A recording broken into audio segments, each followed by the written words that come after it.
Dr. Marcus Chen had seen many strange things during his 20 years, working at the emergency medical facility on Mars Colony 7, but nothing had prepared him for what crash-landed in the desert just outside the settlement that cold Tuesday morning. The distress beacon pierced through the communication systems at exactly 0347 hours. Emergency crews raced across the red sand dunes, following the smoking trail that led to a twisted mass of metal and crystal that barely resembled a spacecraft. The ship's design was unlike anything in human databases, sleek curves mixed with sharp angles, materials that seemed to shift color in the pale Martian sunlight. When the rescue team pried open what appeared to be an escape pod, they found her. The alien woman was unconscious, her breathing shallow and labored. Her skin had a pale blue tint that seemed almost luminescent, and intricate silver markings covered her arms like living tattoos. She stood nearly 7 feet tall with elongated limbs and features that were both beautiful and completely inhuman. Most shocking of all, bright purple blood seeped from multiple wounds across her body. "Get her to medical immediately," Marcus ordered, as the team loaded her onto a transport gurney. He could see that several of her bones were broken, and there was significant internal bleeding. Whatever species she belonged to, she was dying. The other medical staff gathered around as they wheeled her into the trauma bay. Dr. Sarah Williams, the head of surgery, shook her head grimly. "Marcus, we don't know anything about her physiology. We don't even know if our equipment will work on her. This could kill her faster than leaving her alone." But Marcus was already pulling up his medical scanners, running preliminary tests. "Look at these readings," he said, pointing to the displays. "Her cellular structure is carbon-based, just like ours. The blood chemistry is different, but not incompatible. She has a cardiovascular system, respiratory system, nervous system, all analogous to human anatomy, just adapted for her species." The woman's eyes suddenly snapped open, revealing irises that swirled with deep violet and silver patterns. She tried to speak, but only managed to produce a series of melodic tones that sounded like whale song, mixed with crystalline chimes.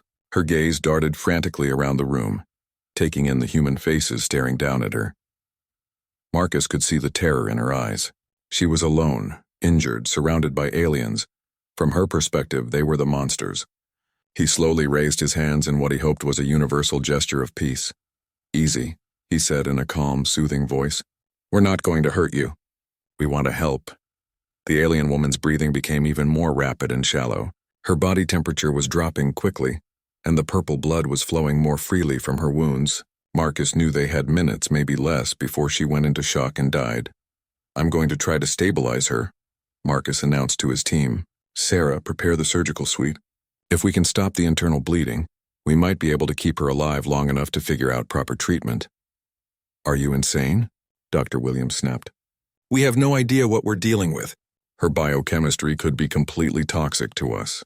What if she's carrying diseases? What if our medical procedures kill her?" Marcus looked down at the wounded alien woman, whose violet eyes were growing dim as consciousness slipped away. In that moment, he saw past the blue skin and strange features. He saw a person in pain, afraid and dying far from home. "She's someone's daughter," he said quietly.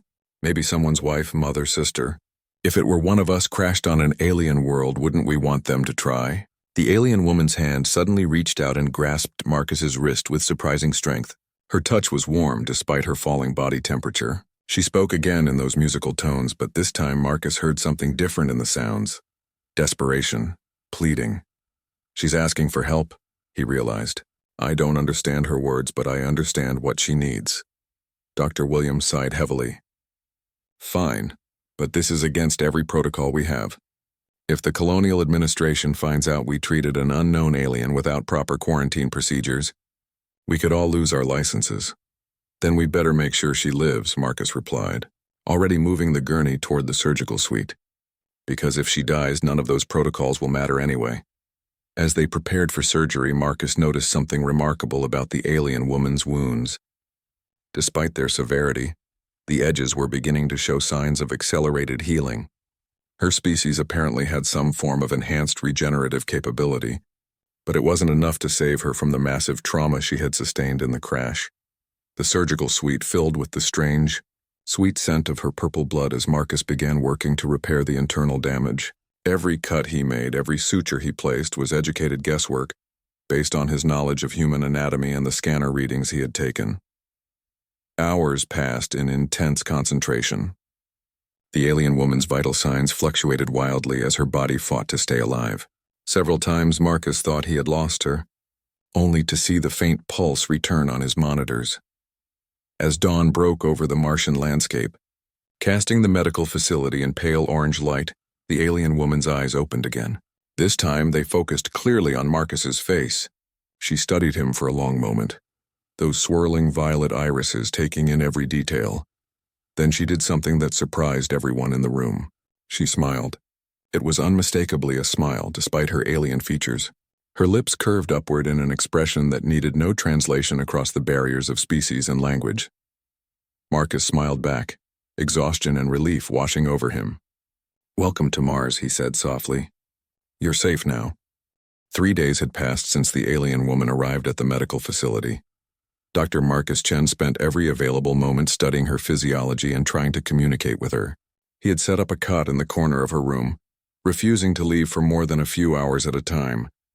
The colonial administration had been surprisingly cooperative once they realized the significance of the situation.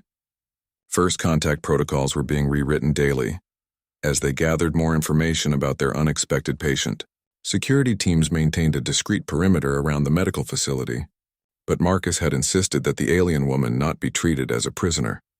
She had been awake for most of the past day, though still recovering from her injuries. Marcus had learned that her name sounded something like Zara when pronounced with human vocal cords, though her actual name involved harmonics that humans couldn't replicate. She seemed amused by his attempts to say it correctly. Communication was progressing slowly but steadily.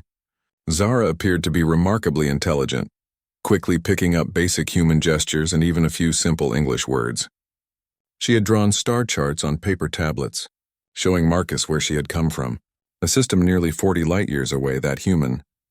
Astronomers had designated as Kepler 442. What fascinated Marcus most was how similar their emotional expressions were. Zara could laugh, cry, show anger or joy in ways that were immediately recognizable. When she was in pain, she winced. When something amused her, her eyes lit up with unmistakable mirth. It suggested that some aspects of consciousness and emotion might be universal. On this particular morning, Marcus entered her room to find Zara sitting up in bed, staring out the window at the Martian landscape. Her wounds had healed with remarkable speed, though she was still weak from blood loss. The silver markings on her skin seemed brighter today, pulsing gently with her heartbeat. "Good morning," Marcus said, setting down a tray with what they had determined were safe foods for her to eat. Her digestive system could process most human foods, though she showed a particular fondness for fruits and seemed to dislike anything with artificial preservatives. Zara turned to him and attempted to speak in English. "Good morning, Marcus," she said carefully, each word pronounced with deliberate precision. Her voice had a musical quality even when speaking human languages, like listening to someone sing rather than talk. Marcus smiled broadly. "Your pronunciation is getting much better." "How are you feeling today?" She touched her side where the worst of her injuries had been. "Better. Much better, you." She paused, searching for the right words. "You saved Zara's life. Why?" It was a question she had asked before in various ways, using gestures and drawings when words failed her. Marcus had tried to explain the concept of medical ethics, of helping those in need regardless of their species or origin, but he could see that she struggled to understand his motivations. "Because it was the right thing to do," he said simply. "Where I come from, we believe that all intelligent life has value. We help when we can." Zara tilted her head, studying his face intently. "Zara people, different, help only family, only clan, strangers." She made a cutting gesture across her throat. Marcus felt a chill at that revelation. "Your people would have let me die if I crashed on your world?" "Yes," Zara said matter-of-factly. "Strangers dangerous, unknown. Better to destroy than risk." She paused, looking confused. But Marcus helped Zara. Marcus, not family, not clan, why risk? Dr. Sarah Williams chose that moment to enter the room for the morning examination. She had warmed up to their alien patient considerably over the past few days, though she still maintained professional skepticism about the situation. "How's our patient today?" Sarah asked, running her medical scanner over Zara's healing wounds. "Physically, she's recovering remarkably well. Marcus replied. But I think we're learning some troubling things about her species' culture. Zara watched the scanner with fascination. Her people apparently had advanced technology, but their medical devices worked on completely different principles. She had been amazed by human surgical techniques and pharmaceutical knowledge. Zara won't understand, she said to both doctors. Human help stranger. Human risk self for unknown. This not logical. Sarah raised an eyebrow. Well, when you put it like that, I suppose it doesn't make much logical sense. Marcus sat down beside Zara's bed. Logic isn't everything. We help because we can imagine ourselves in your situation. We can feel sympathy for others' pain even if they're different from us. Sympathy, Zara repeated the word slowly. Feel pain of others? Even strangers? Yes, it's called empathy. We can put ourselves in someone else's place and understand how they must feel. Zara was quiet for a long moment, processing this concept. Finally, she spoke again. Zara species very intelligent. Build great ships. Travel between stars. But Zara think, maybe humans more wise. Over the following hours, Marcus began to understand more about Zara's background. She was a scout for her people, exploring distant worlds for resources and potential threats. Her species, which she called the Kythera, were highly advanced but also extremely xenophobic. They had encountered other alien races during their expansion across the galaxy, and every contact had resulted in conflict.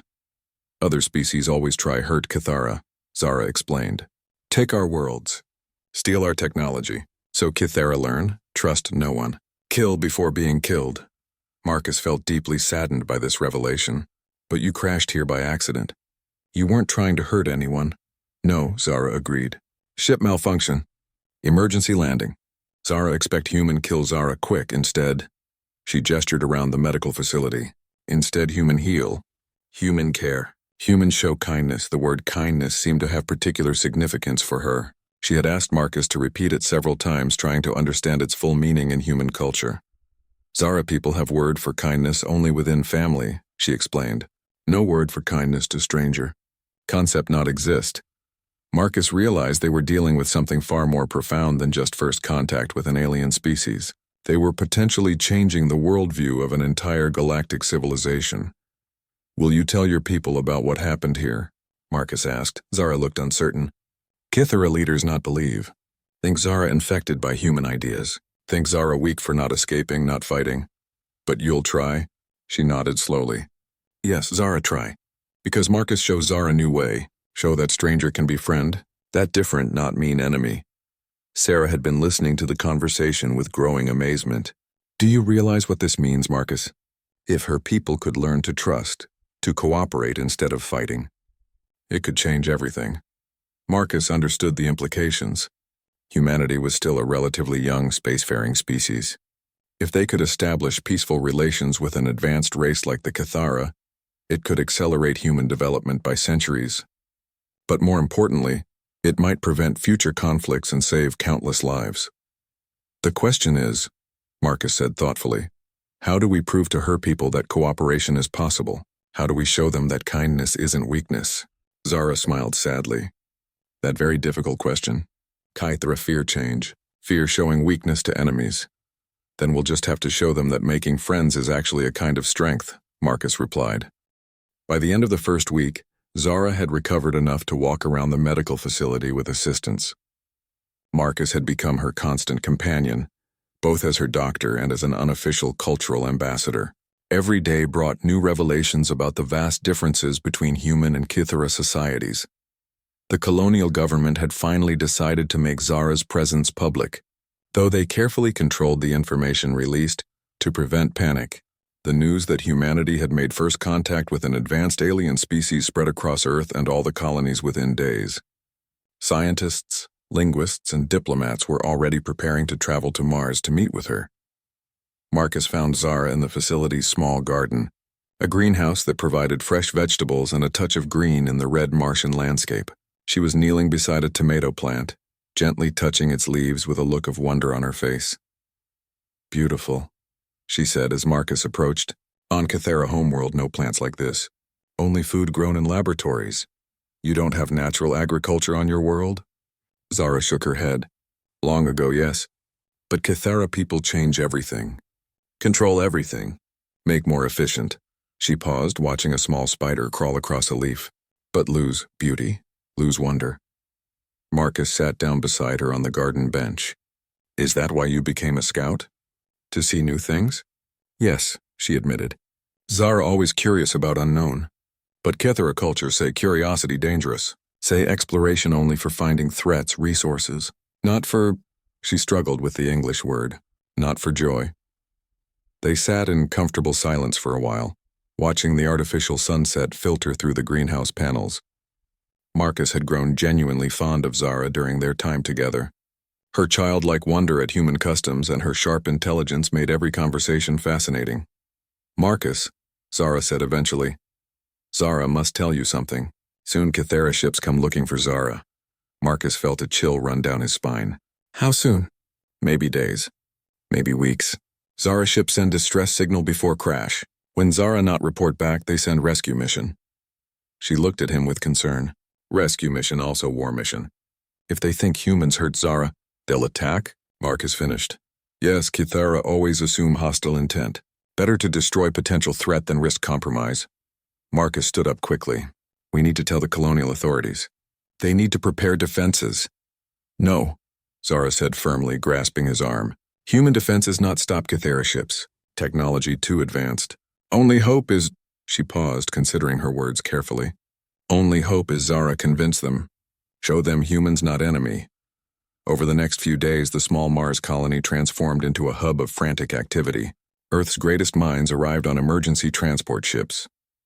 Dr. Elena Vasquez, humanity's leading xenolinguist, worked with Zara to create translation protocols. General Harrison Brooks, the head of colonial defense, assessed the colony's military capabilities and found them woefully inadequate against advanced alien technology. But Marcus noticed that despite all the attention, Zara seemed to be growing more withdrawn. She spent long hours staring out at the Martian sky, and her usually vibrant silver markings had grown dim and listless. What's wrong? Marcus asked her one evening as they walked through the facility corridors. Zara sighed deeply. Zara afraid. Not afraid of Kethera ships. Afraid of disappointing Marcus. Disappointing humans, and what do you mean? Marcus shows Zara kindness. Change how Zara see universe. But maybe Kethera too set in old ways. Maybe they not listen. Maybe they see Zara as contaminated by human ideas. Marcus stopped walking and turned to face her. Zara, listen to me. You don't owe us anything. You didn't ask to crash here. We helped you because it was right, not because we expected something in return. But now Zara want help humans too, she said softly. Want prevent war, want show Kethera people new way. But what if Zara not strong enough? What if words not enough? Then at least you tried, Marcus replied. Sometimes that's all any of us can do. 3 days later, the long-range sensors detected them. 5 ships of unknown configuration, approaching Mars from the direction of Zara's home system. They were still weeks away, but their energy signatures were unlike anything in human databases. Commander Sarah Chen, Marcus's younger sister and the military liaison for the colony, briefed the emergency council. Based on the sensor data, these ships are massive. Each one is roughly the size of our largest battlecruisers, but their power output suggests technology far beyond our current capabilities. Dr. Vasquez looked grim. I've been working with Zara to prepare a communication protocol. She believes the lead ship will be commanded by someone called a war speaker, essentially a military commander with absolute authority to make life or death decisions. And our chances of convincing this war speaker that we're peaceful? Asked Governor Martinez, the colony's civilian leader. According to Zara, practically zero, Vasquez admitted. The Kethera have never encountered a species that wasn't either immediately hostile or immediately submissive. They don't have a cultural framework for understanding genuine peaceful cooperation between equals. Marcus raised his hand. What if we let Zara be our ambassador? She knows their culture, speaks their language. If anyone can convince them, it's her. That's what I'm afraid of, General Brooks interjected. What if they decide she's been compromised by contact with us? What if they simply eliminate her as a security risk? Zara, who had been quietly listening to the discussion, finally spoke up. General Brooks correct. Risk very high, but risk of war higher. Zara must try. Marcus felt a surge of protectiveness toward her. We're not just sending you out there alone. We'll all be with you. Earth is sending its most experienced diplomats. We'll make this work. But Zara shook her head sadly. Marcus not understand. Kythera not negotiate with inferiors. In their eyes, humans primitive species. They only speak to equals or superiors. Then we need to show them we're equals, Commander Chen said firmly. We may not have their technology, but we have something they apparently lack. What's that? Governor Martinez asked. Marcus smiled as he looked at Zara. We have something worth protecting. We have communities, families, art, music, literature. We have dreams and hopes and the willingness to sacrifice for strangers. Maybe that's a strength they've never encountered before. Zara's silver markings began to pulse more brightly, a sign that she was experiencing strong emotions. Yes, she said quietly. Maybe humans right? Maybe kindness, not weakness. Maybe compassion, true strength. Dr. Vasquez nodded thoughtfully. I've been analyzing Kythera culture through Zara's descriptions. They've achieved incredible technological advancement, but they've also isolated themselves from emotional connections. They see emotions as vulnerabilities to be eliminated. But emotions are what make us human, Marcus said. They're what motivated us to save Zara in the first place. They're what make us willing to risk everything to prevent a war. Governor Martinez leaned forward. So our plan is to convince an advanced warrior species that emotions are actually a form of strength they've been missing? Our plan, Marcus corrected, is to show them what they could become if they learn to trust. What their civilization could achieve if they embrace cooperation instead of conquest. Zara looked around the room at the human faces, each one showing determination mixed with fear. Humans very brave, she said softly. Brave enough to save dying stranger. Brave enough to risk everything for peace. Zara proud to call humans friends. It was the first time she had used the word friends to describe their relationship. Marcus felt a warmth spread through his chest as he realized how much their alien patient had changed during her time with them. The Kythera ships will arrive in 18 days, Commander Chen announced. Whatever we're going to do, we need to be ready. Marcus looked at Zara one more time. Are you ready for this? She straightened her shoulders and lifted her chin with newfound determination. Yes, Zara ready to show Kythera people what humans teach Zara. Ready to show them better way. The Kythera fleet arrived exactly when predicted, dropping out of faster-than-light travel at the edge of the solar system. Their ships were breathtaking and terrifying in equal measure. Crystalline structures that seemed to bend light around them, creating rainbow patterns against the starfield. Marcus stood beside Zara in the colony's communication center, watching the display screens as the alien vessels approached Mars. He could feel the tension radiating from her as she prepared to contact her own people for the first time since her crash.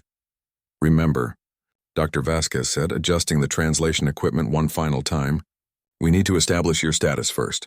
Make sure they know you're alive and unharmed before we attempt any diplomatic contact. Zara nodded, her silver markings now pulsing rapidly with nervous energy. Zara understand, but must warn you. War speaker Thane very dangerous. Hazara's clutch brother, but show no mercy to those he consider threats. Marcus felt his stomach drop. Your brother is commanding the fleet? Clutch brother. Not same as human siblings, but close bond. Thane care for Zara's safety, but also bound by duty to Kythera Empire. If he think humans corrupted Zara. She didn't finish the sentence, but her meaning was clear. Governor Martinez activated the communication array. This is Mars Colony 7 calling approaching Kythera vessels. We have your missing crew member safe and unharmed. She wishes to speak with you. The response came almost immediately, a series of harmonic tones that made the human equipment strain to reproduce properly. Zara listened intently, then replied in her own musical language. The conversation continued for several minutes with Zara's voice growing more animated and emotional. Finally, she turned to the humans in the room. Thane demand immediate return of Zara. He send shuttle to retrieve. He say humans will not be harmed if they comply quickly. What did you tell him about us? Marcus asked. Zara tell truth. Tell Thane that humans heal Zara wounds. Show kindness. Act with honor. She looked worried. But Thane not believe. Think humans must want something. Think kindness must be trick. Commander Chen stepped forward. We need to show them concrete evidence of our peaceful intentions.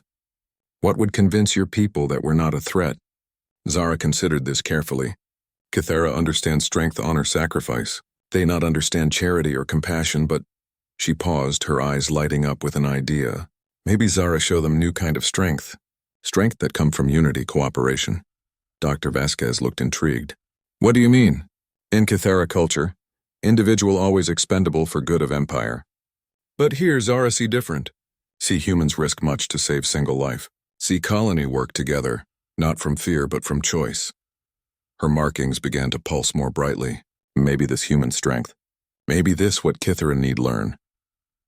The Kythera shuttle arrived 3 hours later, a sleek vessel that moved through the Martian atmosphere without making a sound.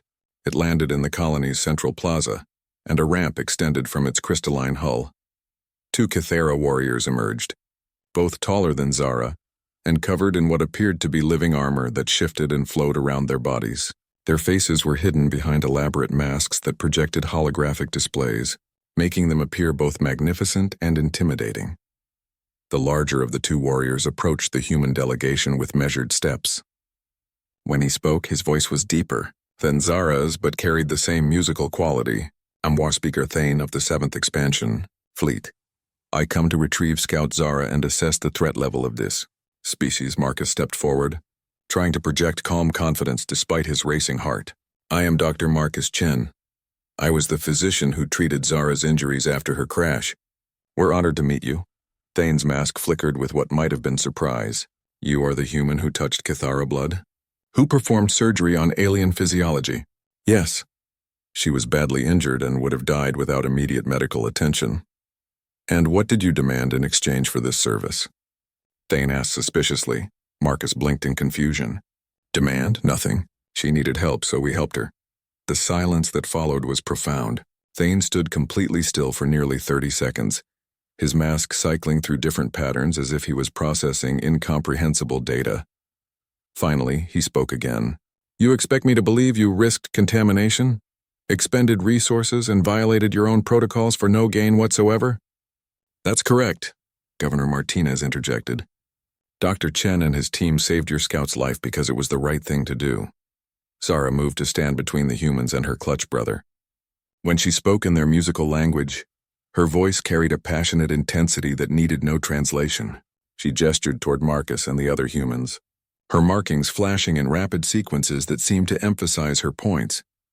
Thane listened without interruption, but Marcus could see the warrior's stance becoming more rigid and hostile as Zara continued. Finally, Thane cut her off with a sharp harmonic burst. Enough, he said in English. Scout Zara, you have been compromised by exposure to alien psychological manipulation. You will return to the fleet for decontamination and rehabilitation. No, Zara said firmly, surprising everyone, including her clutch brother. Zara not compromised. Zara awakened. Humans show Zara truth about strength, about honor. Marcus stepped protectively in front of Zara. She's not going anywhere against her will. Both Kythera warriors immediately shifted into combat stances, their living armor rippling as weapon systems activated. The second warrior raised what looked like a crystalline rifle, its barrel beginning to glow with contained energy. You dare threaten a war speaker of the Kythera? Thane's voice had dropped to a dangerous growl. We're not threatening anyone, Commander Chen said calmly, though Marcus noticed her hand moving toward her sidearm. We're simply stating that Zara is free to make her own choices. Thane's mask flickered again. Free? There is no freedom, only duty to the Empire. Scout Zara has duties to fulfill. And what about duty to the truth? Marcus asked. What about the duty to learn and grow? Zara has discovered something important here, something that could change your entire civilization for the better. Impossible, Thane replied flatly. The Kythera way has conquered 1,000 worlds, defeated 100 species. We have no need to change.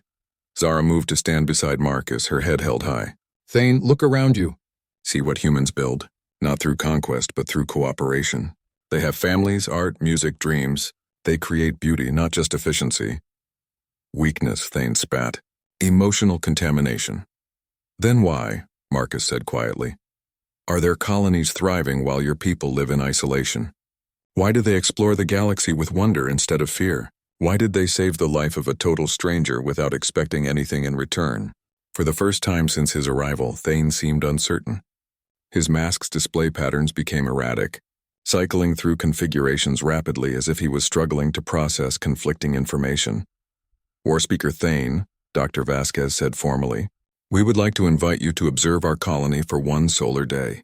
See how we live, how we work together. Then decide for yourself whether we represent a threat or an opportunity." The crystalline rifle in the second warrior's hands wavered slightly. Marcus could see that even the soldiers were curious about human society, despite their training to see everything as a potential enemy. Thane stood silent for a long moment, his internal struggle visible in the flickering patterns of his mask. Finally he spoke. "One day," he said, "Scout Zara will remain in our custody during this time to prevent further contamination." "No," Zara said again, this time with steel in her voice. "Zara, stay with humans. Zara, choose." The tension in the plaza was electric. Marcus could see that they had reached a crucial moment, one that could determine whether this first contact resulted in peace or war. The standoff in the plaza stretched on for what felt like hours, but was probably only minutes.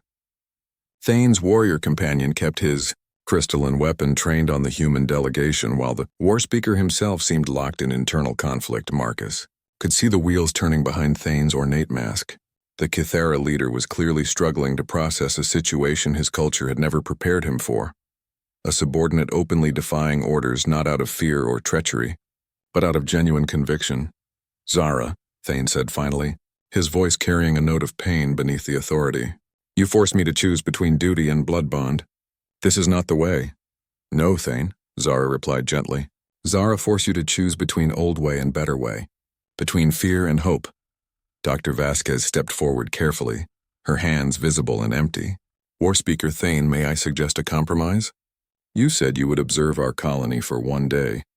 Why not let Zara serve as your guide? She knows both our cultures now. She can help you understand what you're seeing." Marcus held his breath, recognizing the brilliance of the suggestion. It would keep Zara with them while giving Thane a face-saving way to agree to the arrangement.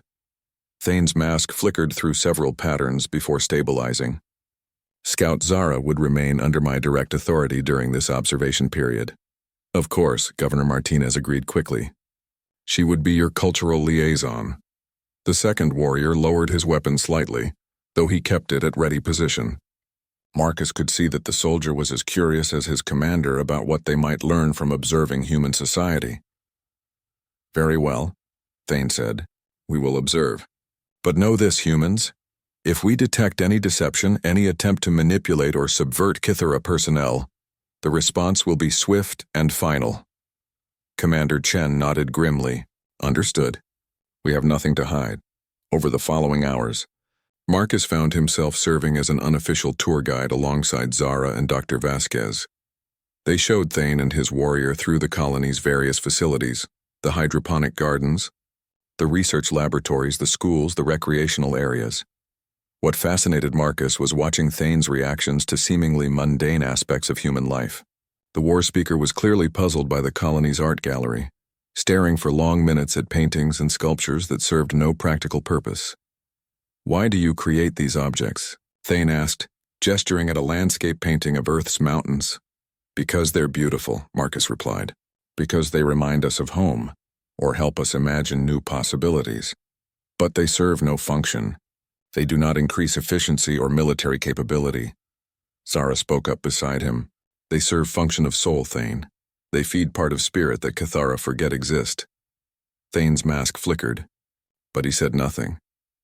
In the school, they watched human children learning alongside young colonists who had been born on Mars. The kids were naturally curious about the tall alien visitors, asking innocent questions about Kythera culture and technology. One little girl named Emma even offered to share her lunch with Thane. "Why does the small human offer food to a potential threat?" Thane asked, genuinely confused. "Because she doesn't see you as a threat," Marcus explained. "She sees you as a new friend. Children are naturally trusting until they learn to fear." "This is inefficient," Thane said, but Marcus noticed that his voice lacked conviction.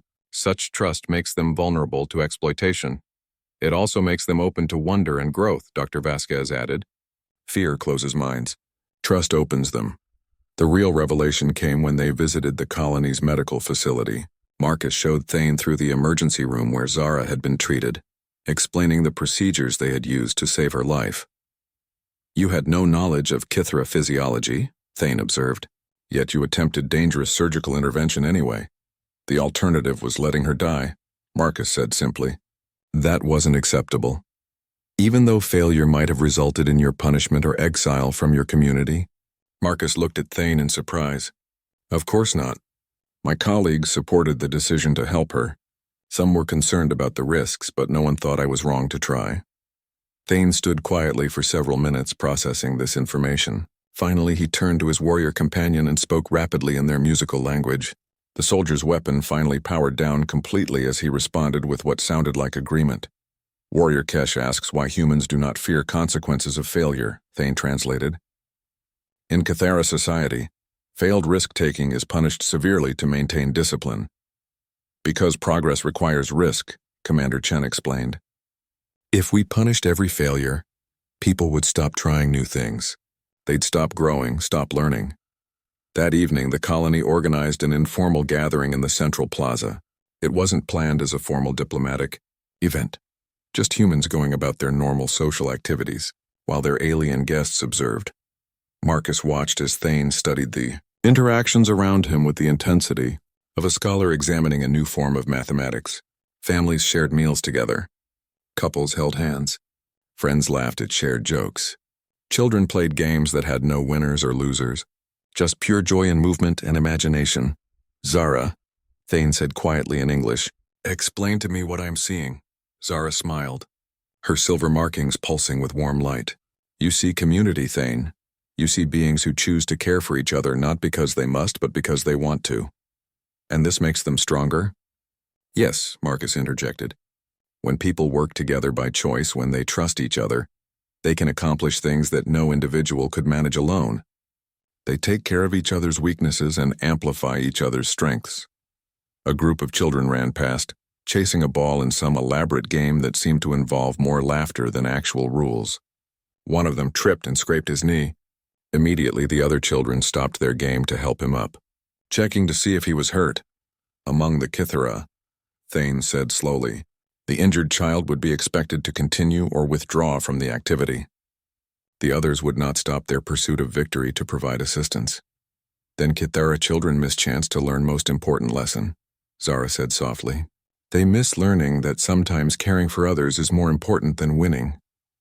As the artificial evening settled over the colony, Marcus found himself sitting beside Thane on a bench overlooking the plaza. The war speaker had removed his ornate mask, revealing features similar to Zara's but more angular and marked with ceremonial scars that spoke of battles fought and won. Dr. Chen, Thane said eventually, I must ask you something in honesty. What do you and your people gain from this display? What do you hope to achieve by showing me these emotional connections? Marcus considered his words carefully. We gain nothing directly, but we hope to prevent a war that would cost lives on both sides. We hope to show you that cooperation between our species could benefit everyone. And if I determine that humanity represents a threat to Kithara expansion, then we hope you'll remember that threats can sometimes become allies given the chance. Thane was quiet for a long time, watching the humans around them slowly dispersing to their homes for the night. Finally, he spoke again. Scout Zara has described to me human concepts of mercy, compassion, sacrifice for others. These are alien ideas to my people. But watching your colony today, he paused, struggling with the words. I begin to wonder if what we call strength might actually be a form of weakness. Marcus felt a spark of hope. What do you mean? A society held together only by fear and duty is brittle. It cannot bend, only break. But a society held together by choice, by emotional bonds. Perhaps such a society could survive challenges that would destroy us. It was the first crack in the Kithara worldview that Marcus had seen. He sensed that the next day would bring the real test of whether that crack could become an opening to peace. The second day began with an unexpected development. When Marcus arrived at the communication center, he found Thane already there, studying the colony's historical records with Dr. Vasquez. The war speaker had been awake most of the night, reviewing documentation about human expansion into space. Dr. Chen, Thane said without looking up from the display screens, these records show numerous conflicts between human factions during your species' development. Wars, genocides, conquest. How do you reconcile this with your claims of peaceful cooperation? Marcus felt his heart sink, realizing that Thane had discovered humanity's darker history. But before he could respond, Zara entered the room. Thane asked good questions, she said, settling into a chair beside her clutch brother. But question miss important point. Humans not born peaceful. Humans learn to be peaceful. They choose to become better. Exactly, Dr. Vasquez added. We've made terrible mistakes in our past. But we learned from them. Each generation tries to be better than the last. Thane's facial markings shifted, and what Marcus had learned indicated deep thought. The Cathara believe that species are fixed in nature, that behavioral patterns cannot change across generations. Then the Kithara have much to learn about adaptation, Marcus said carefully. Change is possible, but it requires admitting that your current way might not be the only way or even the best way. Before Thane could respond, alarms began blaring throughout the colony. Commander Chen's voice crackled over the communication system. Emergency alert. Long-range sensors are detecting multiple ship signatures approaching the outer system. Unknown configuration. High energy readings. Thane immediately stood, his entire demeanor shifting back into military mode. Those are not Cathara vessels. We must reach our shuttle immediately. The group rushed to the central plaza where chaos was beginning to unfold. Colonists were moving quickly but calmly toward emergency shelters, following well-practiced evacuation procedures. Marcus was struck by how organized and purposeful everyone remained. Despite the obvious danger, Thane and Warrior Kesh were communicating rapidly with their fleet through crystalline devices built into their armor. After a tense exchange, Thane turned to the human leaders. Long-range scans identify the approaching vessels as hegemony ships. They are a species we have encountered before. Aggressive expansionists who view all other life forms as obstacles to be eliminated.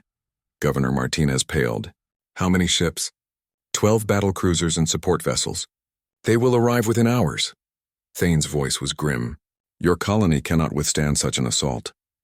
Commander Chen was already coordinating with Earth's military forces, but everyone knew that help was days away at best.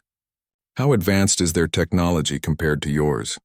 Roughly equivalent, Thane admitted. But they have numbers.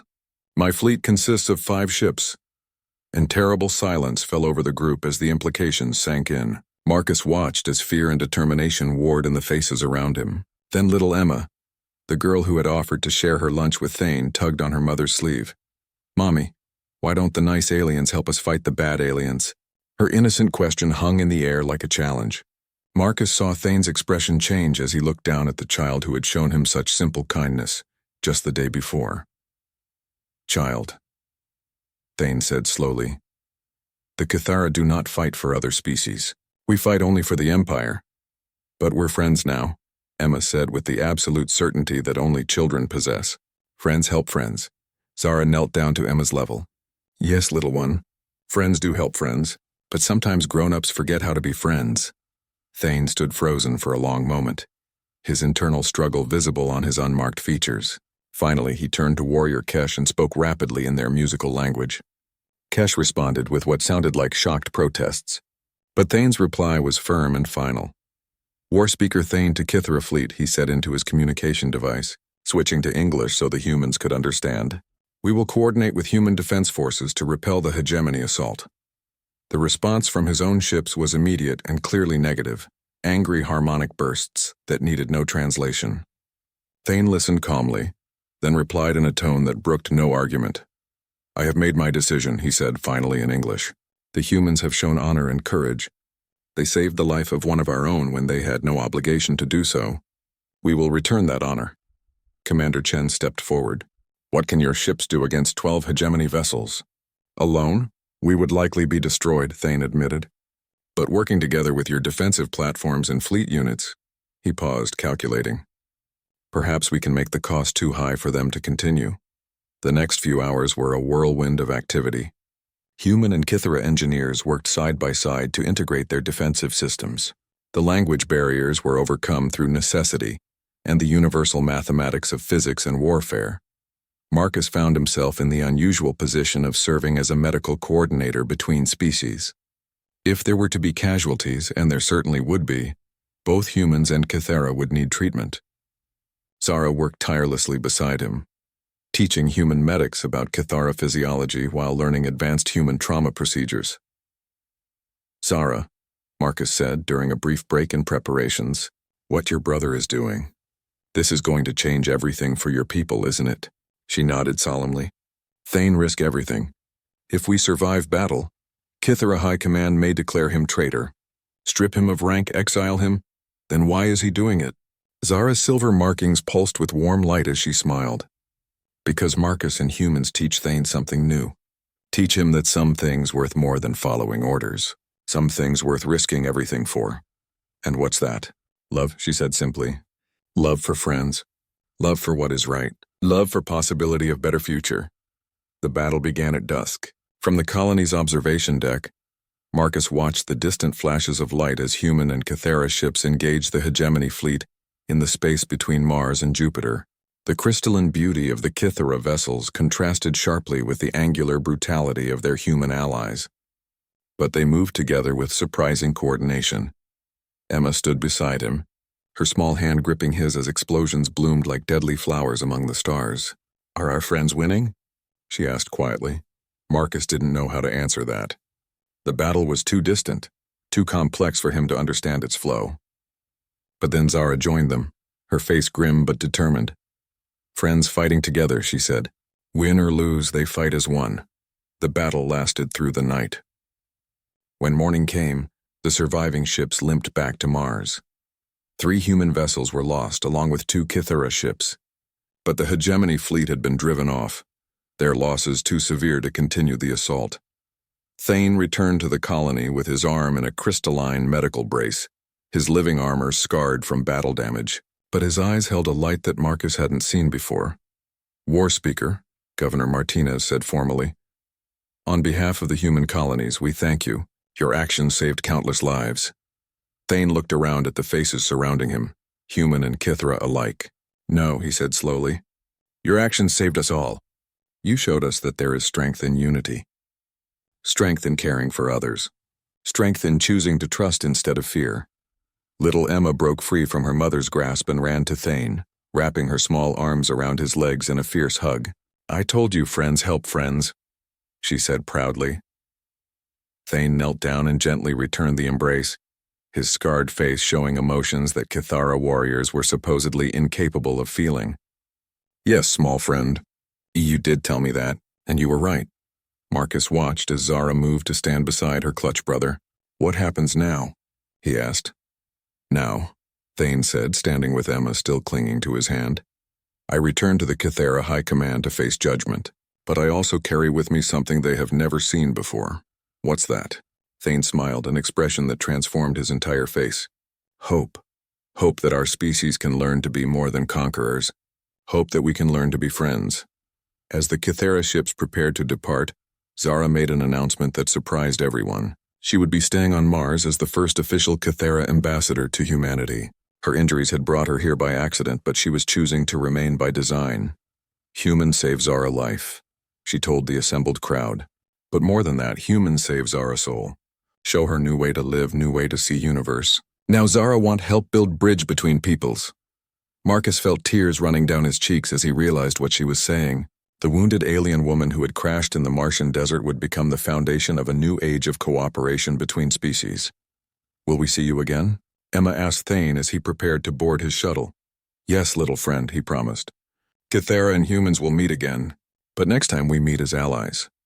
As the shuttle lifted off, carrying Thane back to face an uncertain future with his own people, Marcus put his arm around Zara's shoulders. She leaned against him, watching her clutch brother disappear into the rust-colored sky. Do you think he'll be able to convince them? Marcus asked. Zara's silver markings pulsed with confident light. Thane very persuasive when he need to be. But more important, he carry proof now. Proof that cooperation's stronger than conquest.